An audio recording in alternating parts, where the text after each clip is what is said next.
In a small Midwest dining room on Thanksgiving 2004, a hopeful 19-year-old was about to shatter her family forever. What started as holiday dinner took a shocking turn when they came face to face with unconditional love's true limits. Sarah Mitchell wasn't your typical college student. For 19 years, she had been the perfect daughter in a conservative household, known for academic excellence and family devotion. When she introduced Emma as her girlfriend, she had no idea she was walking into decades of devastating consequences. What began as seeking acceptance would become a 20-year journey of regret and redemption. Before we jump back in, tell us where you're tuning in from. And if this story touches you, make sure you're subscribed, because tomorrow I've saved something extra special for you. Sarah's fingers traced the steering wheel's worn leather as she turned into her childhood driveway, the familiar crunch of gravel beneath the tires failing to calm her racing heart. The white colonial house stood exactly as she remembered, her mother's autumn wreath hanging perfectly centered on the front door, pumpkins arranged in precise symmetry on the porch steps. Everything looked the same, but Sarah knew that after today, nothing would be. "You okay?" Emma's voice carried gentle concern from the passenger seat, her dark eyes studying Sarah's profile with the quiet intensity that had first caught Sarah's attention in their sophomore psychology class. Sarah nodded, though her hands remained clenched. "Just nervous. I've been planning this moment for months, and now—" She exhaled slowly. "What if she doesn't understand?" Emma reached over, covering Sarah's trembling hand with her own. "Then we'll figure it out together. We always do." The warmth of Emma's touch steadied Sarah's resolve. They'd been together for over a year now, and Emma had become the anchor Sarah never knew she needed. Patient where Sarah was impulsive, calm where Sarah was passionate, Emma had a way of seeing the world that made everything clearer. It was time her family knew how deeply she'd fallen in love. The front door opened before they reached the porch, and Janet Mitchell emerged with the same radiant smile she'd worn throughout Sarah's childhood. At 52, Janet remained striking, auburn hair perfectly styled, makeup applied with the precision of someone who'd been raised to believe appearances mattered. Her embrace enveloped Sarah in the familiar scent of Chanel No. 5 and lavender fabric softener. "My baby girl," Janet murmured against her hair. "I've missed you so much." She turned to Emma with practiced warmth. "And you must be Emma. Sarah's told us so much about her college friend."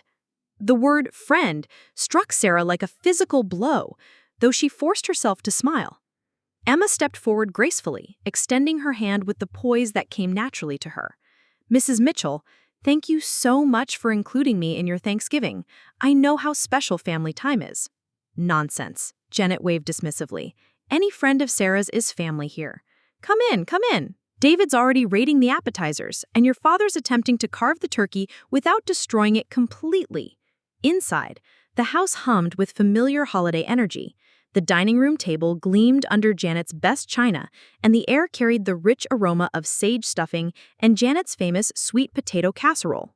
David bounded into the foyer, 22 now but still carrying the mischievous grin that got him out of trouble their entire childhood. "There's my sister." He lifted Sarah off his feet in a bear hug, then turned to Emma with genuine warmth. "And the famous Emma. I feel like I already know you from all of Sarah's phone calls." Sarah's cheeks flushed. David's comment wasn't entirely innocent. He'd picked up on something in her voice during their weekly conversations, though Sarah had never explicitly told him about her relationship with Emma. "David's exaggerating," Sarah said quickly, catching her mother's curious glance. "I just mention my friends occasionally."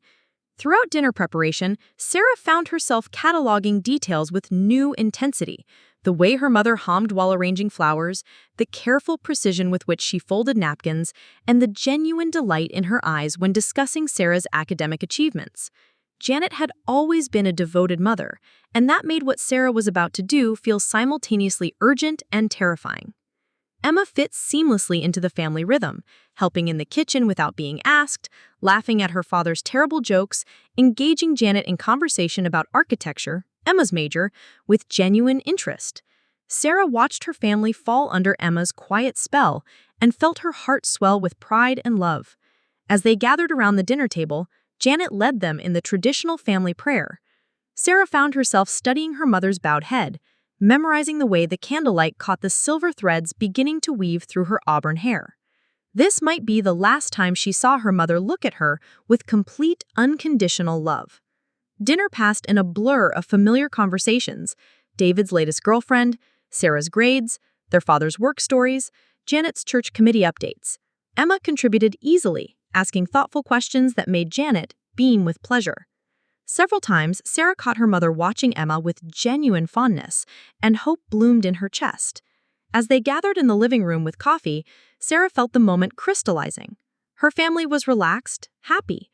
Emma sat beside her on the couch, close enough that their thighs touched, a small intimacy that felt enormous in this room where Sarah had spent 19 years carefully hiding pieces of herself. "Mom?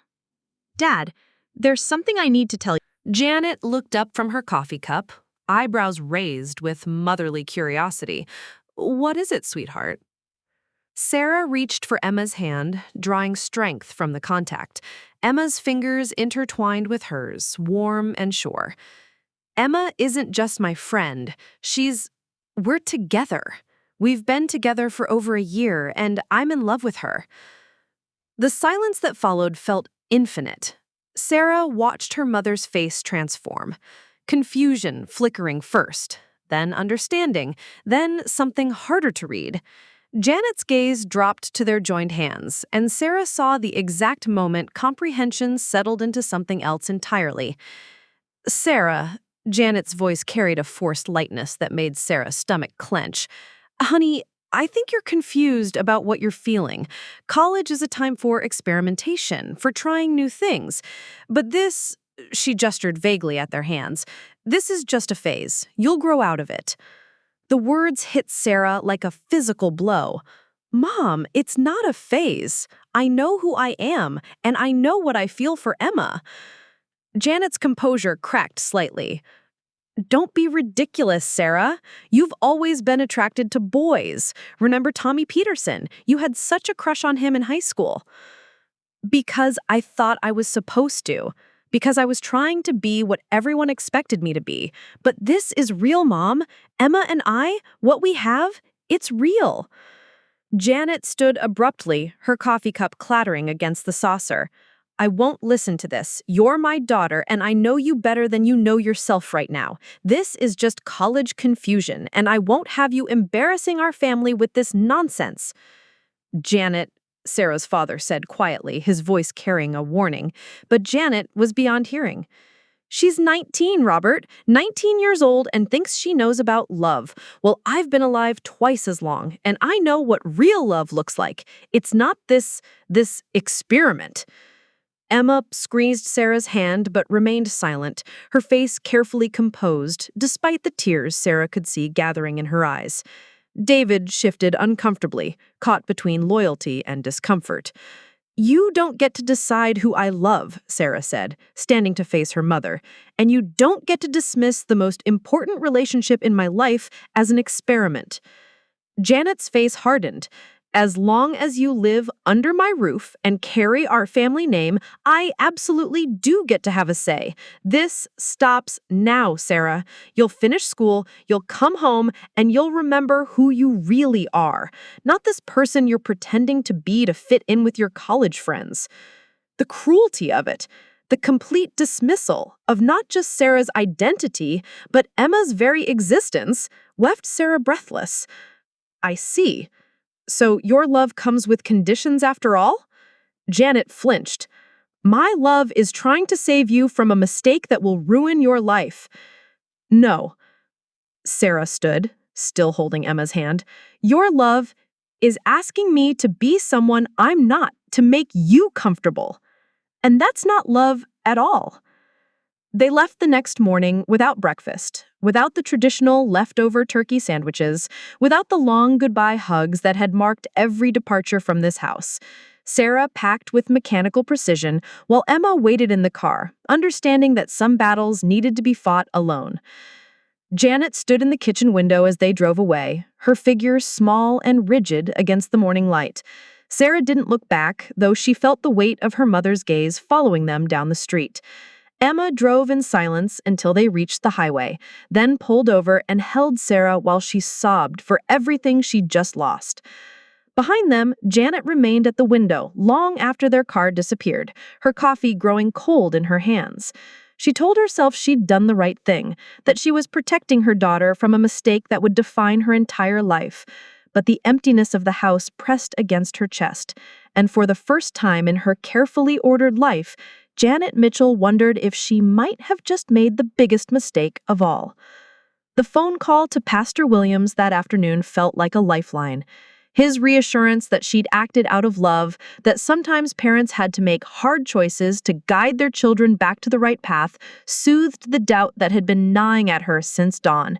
But even as she hung up the phone, Janet couldn't shake the image of Sarah's face in that final moment. Not angry, but devastated. Not the look of a confused child, but a young woman who just learned that her mother's love had limits she'd never known existed. 200 miles away, Sarah stared out her dorm room window and wondered if she'd ever see her mother again.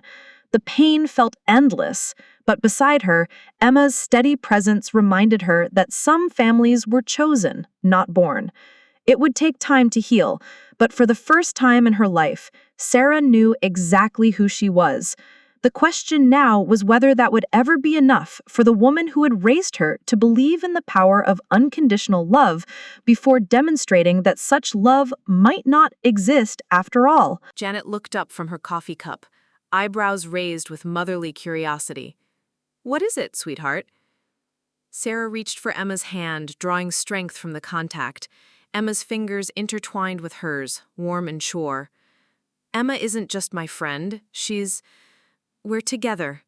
We've been together for over a year, and I'm in love with her." The silence that followed felt infinite. Sarah watched her mother's face transform, confusion flickering first, then understanding, then something harder to read. Janet's gaze dropped to their joined hands, and Sarah saw the exact moment comprehension settled into something else entirely. "Sarah?" Janet's voice carried a forced lightness that made Sarah's stomach clench. "Honey, I think you're confused about what you're feeling. College is a time for experimentation, for trying new things. But this," she gestured vaguely at their hands, "this is just a phase. You'll grow out of it." The words hit Sarah like a physical blow. "Mom, it's not a phase. I know who I am, and I know what I feel for Emma." Janet's composure cracked slightly. "Don't be ridiculous, Sarah. You've always been attracted to boys. Remember Tommy Peterson? You had such a crush on him in high school. Because I thought I was supposed to. Because I was trying to be what everyone expected me to be. But this is real, Mom. Emma and I, what we have, it's real." Janet stood abruptly, her coffee cup clattering against the saucer. "I won't listen to this. You're my daughter, and I know you better than you know yourself right now. This is just college confusion, and I won't have you embarrassing our family with this nonsense." "Janet," Sarah's father said quietly, his voice carrying a warning, but Janet was beyond hearing. "She's 19, Robert. 19 years old and thinks she knows about love? Well, I've been alive twice as long, and I know what real love looks like. It's not this experiment." Emma squeezed Sarah's hand but remained silent, her face carefully composed despite the tears Sarah could see gathering in her eyes. David shifted uncomfortably, caught between loyalty and discomfort. "You don't get to decide who I love, and you don't get to dismiss the most important relationship in my life as an experiment." Janet's face hardened. "As long as you live under my roof and carry our family name, I absolutely do get to have a say. This stops now, Sarah. You'll finish school, you'll come home, and you'll remember who you really are. Not this person you're pretending to be to fit in with your college friends." The cruelty of it. The complete dismissal not just of Sarah's identity, but Emma's very existence, left Sarah breathless. "So? Your love comes with conditions, after all." Janet flinched. "My love is trying to save you from a mistake that will ruin your life." "No," Sarah stood, still holding Emma's hand. "Your love is asking me to be someone I'm not, to make you comfortable. And that's not love at all." They left the next morning without breakfast. without the traditional leftover turkey sandwiches, without the long goodbye hugs that had marked every departure from this house. Sarah packed with mechanical precision, while Emma waited in the car, understanding that some battles needed to be fought alone. Janet stood in the kitchen window as they drove away, her figure small and rigid against the morning light. Sarah didn't look back, though she felt the weight of her mother's gaze following them down the street. Emma drove in silence until they reached the highway, then pulled over and held Sarah while she sobbed for everything she'd just lost. Behind them, Janet remained at the window long after their car disappeared, her coffee growing cold in her hands. She told herself she'd done the right thing, that she was protecting her daughter from a mistake that would define her entire life. But the emptiness of the house pressed against her chest, and for the first time in her carefully ordered life, Janet Mitchell wondered if she might have just made the biggest mistake of all. The phone call to Pastor Williams that afternoon felt like a lifeline. His reassurance that she'd acted out of love, that sometimes parents had to make hard choices to guide their children back to the right path, soothed the doubt that had been gnawing at her since dawn. But even as she hung up the phone, Janet couldn't shake the image of Sarah's face in that final moment. Not angry, but devastated. Not the look of a confused child, but of a young woman who'd just learned that her mother's love had limits she'd never known existed. 200 miles away, Sarah stared out her dorm room window and wondered if she'd ever see her mother again. The pain felt endless, but beside her, Emma's steady presence reminded her that some families were chosen, not born. It would take time to heal, but for the first time in her life, Sarah knew exactly who she was. The question now was whether that would ever be enough for the woman who'd raised her to believe in the power of unconditional love, before demonstrating that such love might not exist after all. The turning point came in September 2010, when Sarah and Emma decided to have a commitment ceremony. Marriage equality remained years away, but their love demanded recognition. Emma's parents threw themselves into planning with joyful enthusiasm, becoming the family Sarah had lost. "Your mother called," David told Sarah 3 days before the ceremony. "She knows about Saturday." Sarah's chest tightened. "And?" "She said if you go through with this charade, you're choosing to make your confusion permanent." The ceremony took place in Emma's parents' garden, surrounded by chosen family and college friends who'd become siblings. Sarah wore her grandmother's pearls, a gift from Emma's mother, who understood the significance of something borrowed from family.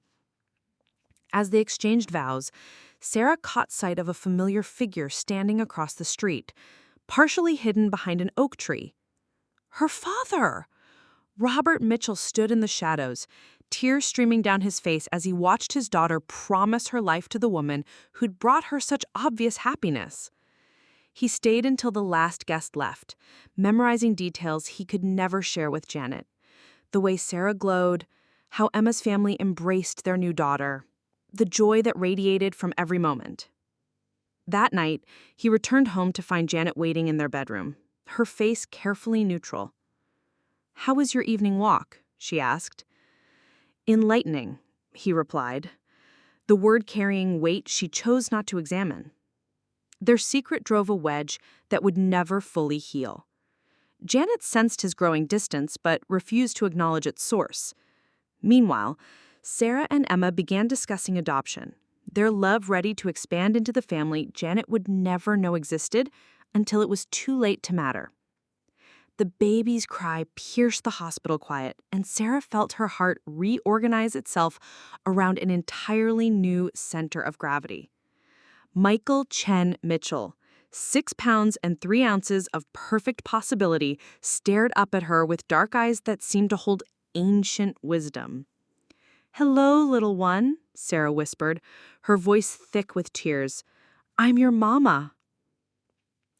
Emma stood beside the hospital bed, her own eyes wet as she watched her wife transform into a mother.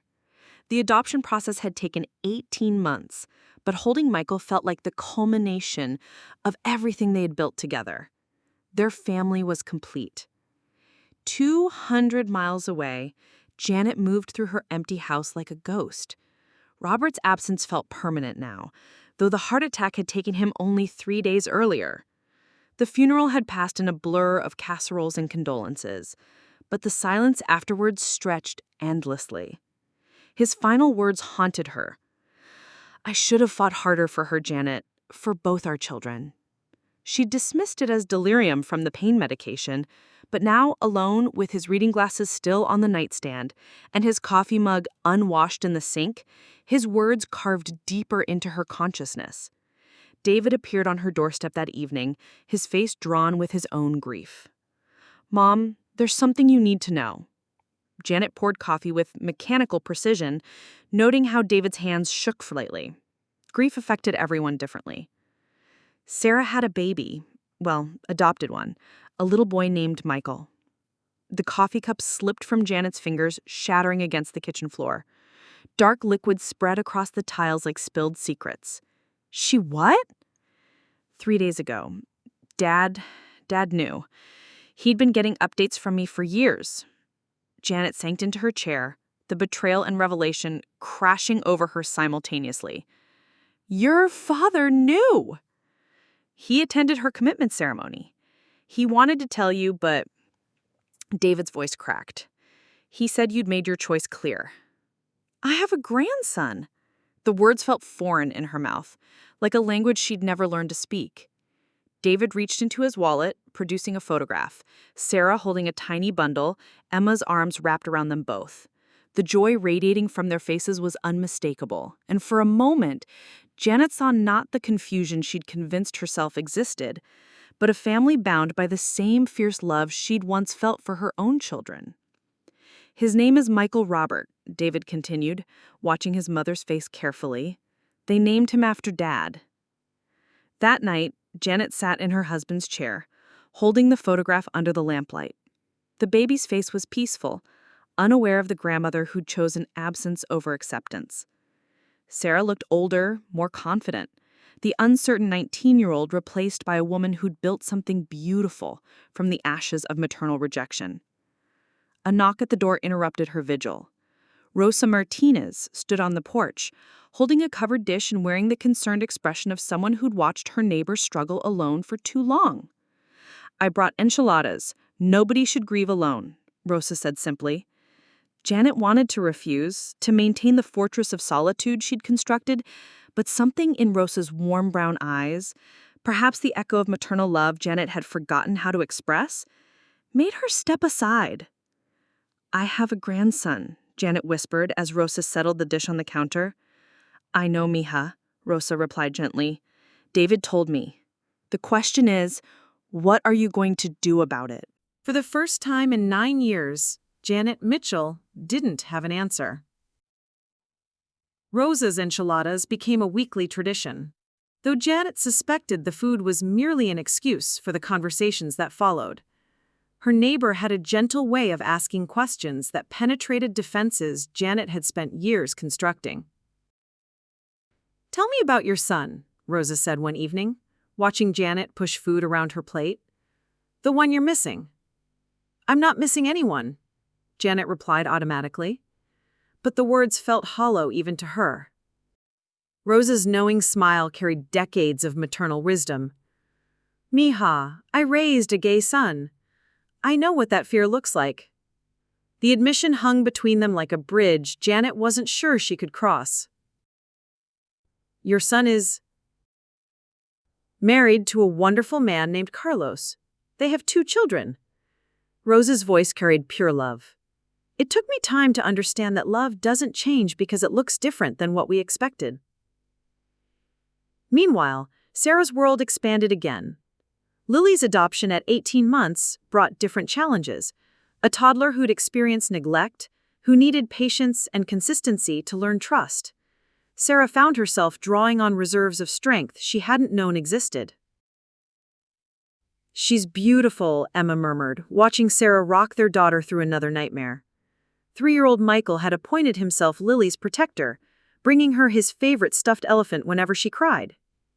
"Do you think your mother knows about Lily?" Emma asked quietly. Sarah's face clouded. "David says he still updates her, but I stopped asking what she does with the information." In therapy, a step Sarah had finally taken after years of Emma's gentle suggestions. She explored the complicated grief of losing a living parent.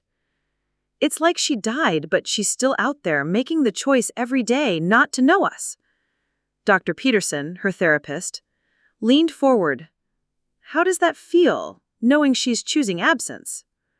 Like I'm not worth fighting for, Sarah whispered, the truth finally spoken aloud. Back in their childhood town, Janet found herself questioning everything she'd accepted as absolute truth. Rosa had loaned her a book, Fortunate Families, by Andrew Solomon, and Janet read it in secret, hiding it like contraband from her own conscience. The stories of other families, other parents who'd found their way from rejection to acceptance, planted seeds of doubt that grew stronger each day. Could she have been wrong? Was it possible that what she'd dismissed as a phase was actually Sarah's authentic self? Pastor Williams seemed different too. During a pastoral visit, he spoke hesitantly about his own recent coming out. I spent years preaching about family values, he admitted, his voice heavy with regret. But I'm learning that the greatest family value might be unconditional love. Janet stared at him, feeling the foundations of her certainty crack. What are you saying? I'm saying maybe we've been confusing our comfort with God's will. That autumn, Rosa convinced Janet to attend a PFLAG meeting. Janet sat in the back of the community center, hands clenched in her lap, listening to other parents share their journeys from rejection to acceptance. I thought I was protecting my daughter, one mother said, tears streaming down her face. But I was really protecting my own prejudices. I lost 5 years with her because I was too proud to admit I was wrong. Janet felt something inside her chest crack open, not breaking, but like ice beginning to thaw. That night, she pulled out the photographs David had secretly shared over the years. Sarah at her nursing graduation. Sarah and Emma at their commitment ceremony. Sarah holding baby Michael, the family Janet had chosen not to claim. For the first time in 12 years, Janet Mitchell allowed herself to wonder if loving her daughter meant admitting she'd been wrong about everything. Mama, why don't we have grandparents like other kids? 7-year-old Lily asked one evening during lockdown. Sarah exchanged glances with Emma over the dinner table. They'd always answered honestly, age-appropriately, but the question still cut deep. We do have grandparents, Sarah said carefully. Grandma Helen and Grandpa James love you very much. But what about your parents? Michael, now 11 and increasingly aware of family complexities, looked up from his homework. Mom's parents made bad choices a long time ago. Can people change their minds about bad choices? Lily pressed. Emma reached over, squeezing Sarah's hand. Sometimes they can, sweetheart, but sometimes it takes a very long time. That same week, Janet made her first attempt to bridge the chasm she'd created. Through David, she sent a letter, handwritten, tentative, full of words that felt foreign after so many years of silence. Sarah stared at the envelope for 3 days before opening it. Emma found her in their bedroom, the letter crumpled in her fist, tears streaming down her face. She says she's been thinking about her choices. She wants to meet her grandchildren. How do you feel about that? Angry, Sarah said immediately. Furious. She gets to decide after 16 years that maybe she was wrong, that maybe her grandchildren deserve to know her. Where was this thinking when I needed my mother?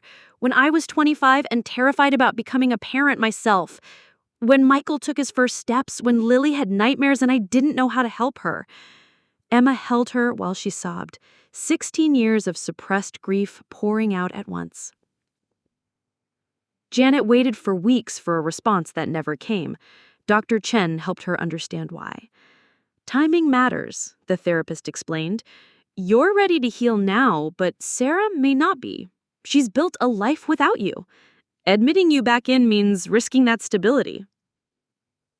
The pandemic forced everyone to confront mortality, relationships, and what truly mattered. Helen and James Chen had health scares that reminded Sarah how precious chosen family could be. But it also crystallized her resolve. She couldn't risk her children's emotional safety for a mother who might disappear again if accepting them became inconvenient. Janet's awakening had come too late, or perhaps at exactly the right time. The question now was whether 15 years of absence could ever be forgiven, and if some bridges, once burned, could ever truly be rebuilt. Janet's second letter arrived on Sarah's birthday, a detail that felt both thoughtful and manipulative. This time, Sarah opened it immediately, her hands steadier but her heart racing. I know I have no right to ask for forgiveness. I know I missed everything that mattered, but I want you to know that I understand now this was never a phase. You were exactly who you were meant to be, and I was too afraid to see it. Emma found Sarah staring at the letter in their kitchen, coffee growing cold in her hands. What does it say? She's different. The words are different. Sarah's voice carried confusion rather than anger. She mentions therapy, P-flag meetings. She says she's been reading books about families like ours. How do you feel about that? Suspicious, Sarah admitted. People don't change this fundamentally after 16 years. And even if they do, she folded the letter carefully, it doesn't erase what she did. But the letters kept coming, monthly at first, then more frequently. Janet wrote about her therapy sessions, about meeting other P-flag parents, about the photo of Michael she kept on her nightstand, the one that David had secretly provided years earlier. She never pressured for a response, never demanded forgiveness, just reached across the void she'd created. The gifts started next. Age-appropriate books for the children, delivered through David. Sarah returned them at first, but when Michael, now 13 and increasingly curious about family dynamics, asked why they couldn't keep the books about astronomy and ancient history, she found herself wavering. She's my grandmother, right? The one we don't talk to? It's complicated, Emma said gently, but Michael's teenage directness cut through diplomatic explanations. I know she hurt you when you were younger, but I'm not younger, and I think I want to know her. The simple statement hit Sarah like a thunderclap. For years, she'd been so focused on protecting her children from rejection that she'd never considered they might feel deprived of choice. Lily, now 9 and fiercely protective of her mothers, disagreed vehemently. She was mean to you, she declared during a family meeting Emma had suggested. Why would we want to meet someone who is mean to our moms? Because maybe people can change, Michael replied with the wisdom of someone straddling childhood and adolescence. And maybe we should decide for ourselves. David found himself increasingly in the middle, carrying messages and monitoring emotions on both sides. During one of his visits to Sarah's family, he finally spoke his truth. She's not the same person, he said quietly, watching his niece and nephew play in the backyard. I've been watching her change for 3 years now. The woman who said those things at Thanksgiving, she's gone. This person is genuinely remorseful. Remorse doesn't undo damage, Sarah replied, but it might prevent future damage. And those kids, he nodded towards Michael and Lily, they deserve the chance to make their own choice about their grandmother. Emma, ever the mediator, suggested a compromise. What if we started slowly? Letters. Michael could write to her if he wants to. Sarah's immediate instinct was to protect, to control, to prevent any possibility of her children experiencing the rejection she'd endured. But looking at Michael's hopeful face, she realized that protection could become its own form of harm. One letter, she said finally, but I read it first, and if she says anything that makes you uncomfortable, it stops. Michael's first letter to his grandmother was simple. Hi, I'm Michael. I like space and soccer and my family. Mom says you want to know us. I think I want to know you too. Janet's response came within days, filled with wonder and careful restraint. She told him about his grandfather, Robert, about Sarah's childhood love of astronomy, about family traits she could see in the photo David had shared. Lily remained skeptical, watching her brother's excitement with protective wariness. What if she hurts him like she hurt you? It was a question Sarah couldn't answer, because it was the same one that kept her awake at night, weighing her son's right to family against her terror of history repeating itself.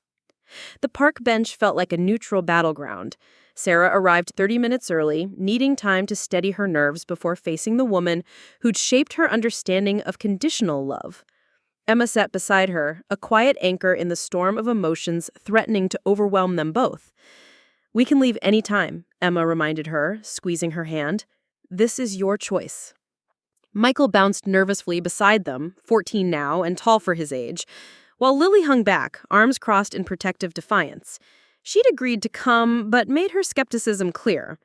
Janet appeared at exactly 3 o'clock, walking slowly across the grass of Riverside Park, the same park where Sarah had learned to ride a bike, where family picnics had once felt eternal and safe. She looked smaller than Sarah remembered, grayer, wearing a simple blue dress that emphasized how much weight she'd lost. The first moment of eye contact nearly broke Sarah's resolve. This was her mother, the woman who'd bandaged scraped knees and celebrated every small victory, who read bedtime stories and taught her to braid hair. But it was also the woman who'd called her love a phase and chosen absence over acceptance. "Sarah," Janet's voice cracked on the single word, years of unshed tears evident in that simple syllable. "Mom." The word felt foreign, rusty from disuse. They sat on opposite ends of the bench, 20 years of silence stretching between them like a chasm. Janet's hands trembled as she reached into her purse, pulling out a small photo album. "I made this," she said quietly. "All the moments I missed. David helped me gather pictures." Her voice broke. "I wanted you to know that even when I wasn't there, part of me was always watching, always regretting." Sarah opened the album with shaking hands. Her nursing school graduation, Emma's architectural award ceremony, Michael's first steps captured by Emma's parents, Lily's adoption day. Each page documented a milestone Janet had chosen to miss, now preserved with careful attention and obvious love. "I was wrong," Janet continued, the words seeming to cost her everything. "About you, about Emma, about what love looks like. I was so afraid of what people would think, so convinced I knew better than you did about your own heart." She looked directly at Sarah. "I spent 19 years raising a daughter to be strong and true to herself, then punished her when she was exactly that." "You called it a phase," Sarah whispered, the old wound still raw after all these years. "It was the cruelest thing I could have said," Janet replied. "Because it dismissed not just your relationship with Emma, but your entire sense of self, and I've regretted those words every single day since." Michael, unable to contain himself any longer, moved closer to his grandmother. "Are you really sorry? Like, actually sorry, not just saying it?" Janet looked at his grandson, this beautiful boy she'd never held as a baby, never comforted through nightmares, never celebrated with birthday cakes. "More sorry than I have words for." "What about Emma?" Lily spoke for the first time, her voice sharp with protective challenge. "She's part of our family, too." Janet turned to Emma, who'd remained silent throughout the exchange. "I owe you an apology I can never adequately make. You loved my daughter when I failed to. You gave her the family I threw away. I'm grateful beyond measure that Sarah found you." Emma nodded slowly, tears sliding down her cheeks. "I just want Sarah to be happy." "So do I," Janet whispered. "Finally, so do I." The reunion didn't heal everything. 20 years of wounds couldn't close in one afternoon. But as they walked back to their cars, Michael chattering excitedly about astronomy projects and Lily grudgingly admitting their grandmother seemed okay, I guess, Sarah felt something shift. Not forgiveness, not yet, but the possibility of it. The first supervised visit felt like walking through a minefield. Janet sat stiffly on Sarah's living room couch, hands folded in her lap, while Michael showed her his solar system project with unbridled enthusiasm. Emma moved between the kitchen and living room, offering coffee and watching for signs of trouble with the vigilance of a protective parent. "And this is Jupiter," Michael explained, pointing to his carefully painted model. "It has 79 moons. Did you know that, Grandma?" The word grandma still made Janet's breath catch. "I didn't know that. You'll have to teach me." Lily remained curled in the corner chair, arms wrapped around her knees, observing but not participating. When Janet attempted conversation, Lily responded with polite monosyllables that clearly communicated her position. She would tolerate this grandmother, but trust would have to be earned. These visits are progress, Dr. Peterson assured Sarah during their weekly therapy session, but you're still holding your breath, waiting for her to disappoint you again. Because she will, Sarah replied. People don't change this completely, not after 20 years of being so certain they're right. The test came during their third visit, when Janet made an offhand comment about Emma's cooking. I never could master Asian flavors like this. Sarah was always such a plain eater as a child. The casual assumption that Emma cooked because she was Asian rather than because she simply enjoyed it hung in the air like a toxic cloud. Emma's face went carefully neutral, but Sarah recognized the warning signs. Emma cooks because she's good at it, Sarah said evenly. Just like I handle the finances because I'm good at that. It has nothing to do with our ethnicities. Janet's face flushed. I didn't mean, I was just... She stopped, took a breath, and tried again. I'm sorry, that was thoughtless and wrong. I have a lot to learn about unconscious biases. The fact that she recognized the mistake, named it, and apologized without becoming defensive marked a significant moment. But it also highlighted how much work remained. Family therapy sessions became a monthly ritual. Dr. Martinez, bilingual and experienced with multi-generational trauma, guided them through the careful process of rebuilding trust while maintaining boundaries. Janet, Dr. Martinez said during one session, can you tell us what you've learned about the impact of your absence on your grandchildren? Janet looked at Michael and Lily, her voice steady but heavy with regret. I learned that my absence created a hole in their understanding of family. Michael has wondered about family history he should have known from birth. Lily has had to protect her mothers from pain I caused. She paused. I learned that my choices affected people who weren't even born when I made them. Lily spoke up for the first time in weeks of sessions. It's not just that you weren't there, it's that you chose not to be there. That's different. You're absolutely right, Janet replied. And I'm still choosing, every day, to do the work to earn a place in your lives, if you'll let me. The breakthrough came unexpectedly. Lily had been working on a family tree project for school, and she'd included Janet on it, not as an active presence, but as a historical fact. When she showed it to her grandmother during a visit, Janet studied it carefully. I see you put me on here, Janet said quietly. Well, you are family, Lily replied with 9-year-old pragmatism, even if you were missing for a while. Would it be okay if I told you some stories about your mom when she was little, for your project? Lily considered this seriously. Good stories, not embarrassing ones. The best stories, Janet promised. Sarah watched her daughter curl up next to her grandmother, listening to tales of her mother's childhood adventures, and felt something inside her chest loosen for the first time in months. This wasn't forgiveness yet, but it was possibility. As Janet's 70th birthday approached, the question arose naturally. Should they celebrate together? It would be the first family celebration in 20 years, a milestone that carried enormous symbolic weight. What do you think? Emma asked Sarah one evening as they cleaned up after dinner. I think I'm terrified, but I also think maybe it's time. The decision to celebrate together felt like stepping off a cliff, trusting that 20 years of hurt could coexist with the possibility of healing.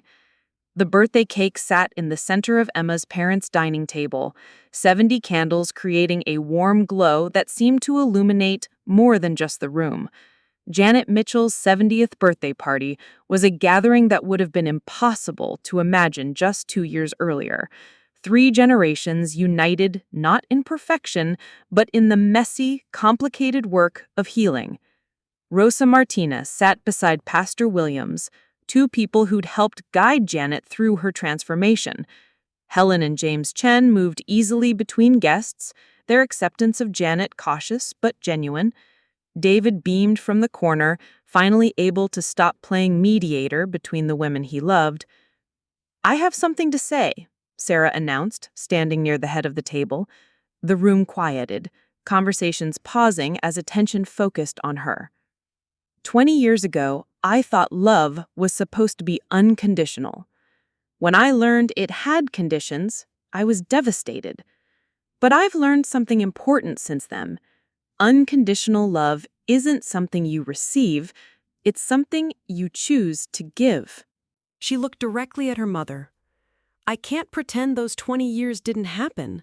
I can't pretend they didn't shape who I became, how I parent, how I understand family. But I can choose to believe that people can change, that growth is possible at any age, and that sometimes the most courageous thing you can do is admit you were wrong. Janet wiped tears from her eyes as Sarah continued. So happy birthday, Mom. Thank you for doing the work to earn your way back into our lives. The applause was gentle, emotional rather than celebratory. Janet stood slowly, pulling out a large wrapped package from beneath her chair. I have something too, she said, her voice thick with emotion. It's taken me 2 years to put this together. Inside the wrapping was a photo album, but this one was different from the one she'd shown at their first meeting. This album was about the future, empty pages with beautiful borders, spaces waiting to be filled with new memories. I documented everything I missed, Janet said, opening to the first blank page. But I want to spend whatever time I have left creating new moments, instead of just mourning the lost ones. She turned to a page marked birthdays, with spaces for photos and notes, another marked holidays, one labeled school events, one simply titled Ordinary Tuesday Afternoons. If you'll let me, she continued, looking at each family member in turn, I'd like to help fill these pages. Michael, now 15 and surprisingly wise, stood up. Can I take the first picture?